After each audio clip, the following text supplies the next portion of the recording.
Welcome back once again my YouTube network DN educational platform. स्वागत है आप सबका इस YouTube network DN educational platform में। जैसा कि हम probability chapter NCERT class 10th के लिए मैं कुछ क्वेश्चन और थ्योरी पार्ट पढ़ा चुका हूँ।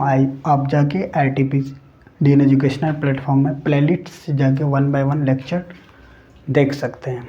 तो मैं कर चुका था 7 क्वेश्चन तक, 6 क्वेश्चन तक। आज टुडे हम लोग क्या करेंगे, only focus on 7 and 8 question. फिर मैं ये कंटिन्यू करता रहूँगा। ओके, कोई भी कन्फ्यूज़न हो तो आप आर्गूमेंट कर सकते हैं, कमेंट कर सकते हैं कमेंट बॉक्स में जाके। तो first of all we talk, it is given that in a group of 3 student, it is given that in a group of 3 students the probability of 2 students not having the same birthday is 0.992. what is the probability that the 2 students have same birthday? तो same birthday 2 students का क्या probability होता है उसको हमको find out करना है। तो 3 स्टूडेंट का ग्रुप है। ग्रुप कितने स्टूडेंट का है? 3 स्टूडेंट्स का। अब बोला गया है कि 2 स्टूडेंट नोट हैव, यानी कि प्रोबेबिलिटी ऑफ, गिवन लिख लो, प्रोबेबिलिटी ऑफ। आपको पता होगा कि मैं आईटीपी यानी कि प्रीवियस क्लास में बता चुका हूँ कि प्रोबेबिलिटी ऑफ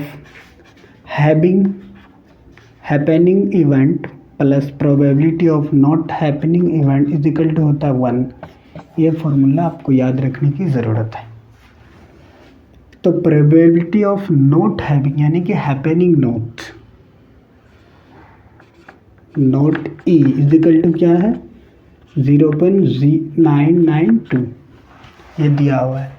नोट ई के प्लेस में आप लिख सकते हो getting 2 student not having the same birthday, लेकिन हमको सॉल्व करना है इसलिए हम लैंग्वेज को रिड्यूस कर दिया। ओके, कम कर दिया।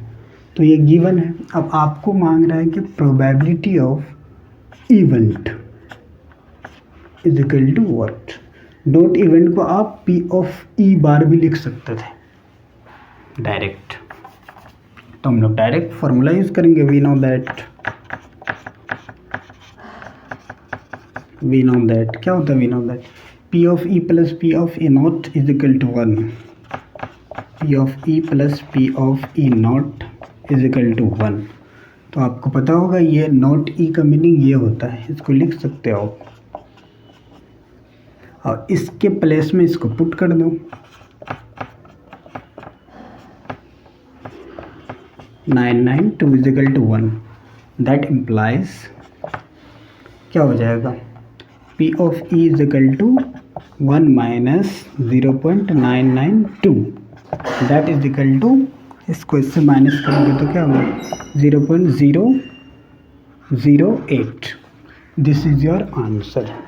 This is the probability of 2 student have same birthday, that is happening event. तो this is your answer. Next question है आपका,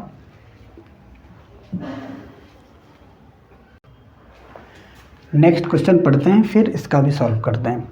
अ bag contains 3 red balls and 5 black balls.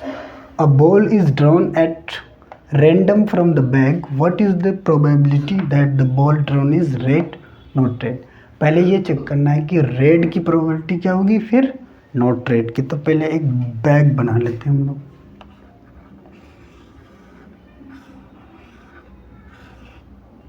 ये बैग है, इसमें क्या है? रेड बॉल है और ब्लैक है।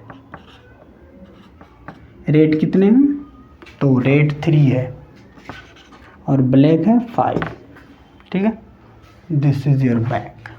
तो हम लोग को गिवन है कि red is equal to 3 and black is equal to कितने हैं? 5। तो हमको फाइंड करना है ये। तो ये बोल रहा है कि what is the probability that the ball drawn is red. तो रेड की प्रोबेबिलिटी क्या होगी? तो P of getting red is equal to हो जाएगा, हम क्या बोले थे? Event by total event that is called probability. तो ऊपर हो जाएगा आपका इवेंट, नीचे होगा टोटल इवेंट, टोटल इवेंट या स्पेस भी बोला जाता है इसको। तो इवेंट 3 है, रेड हो रहा है ओनली, तो 3 हो जाएगा, और टोटल इवेंट कितना है, दोनों को ऐड करेंगे तो आपका 8 होगा। तो ये टोटल इवेंट बोलो या फिर टोटल ये स्पेस बोलो, बात बराबर है। तो 3/8 हो गया आंसर इसका। Getting red, probability of getting red is equal to 3/8। अब सेकंड क्वेश्चन है, फर्स्ट का आंसर हो गया।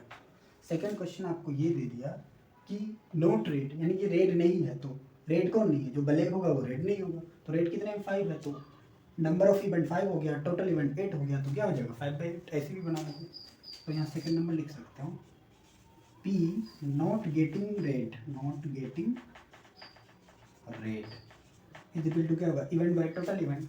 तो इवेंट ब्लैक का होगा क्योंकि नोट रेड है, तो नोट रेड नहीं होगा तो ब्लैक होगा, मैं बता चुका हूँ। तो क्या हो जाएगा 5/8 डायरेक्ट।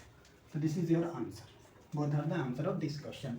तो आज के लिए इतना ही। अगर आपको अच्छा लगा प्रोबेबिलिटी का क्वेश्चन सॉल्व करने में, तो आप अपने दोस्तों के साथ शेयर कीजिए, लाइक कमेंट कीजिए। Have a some day, bye, take care, all the best, bye bye.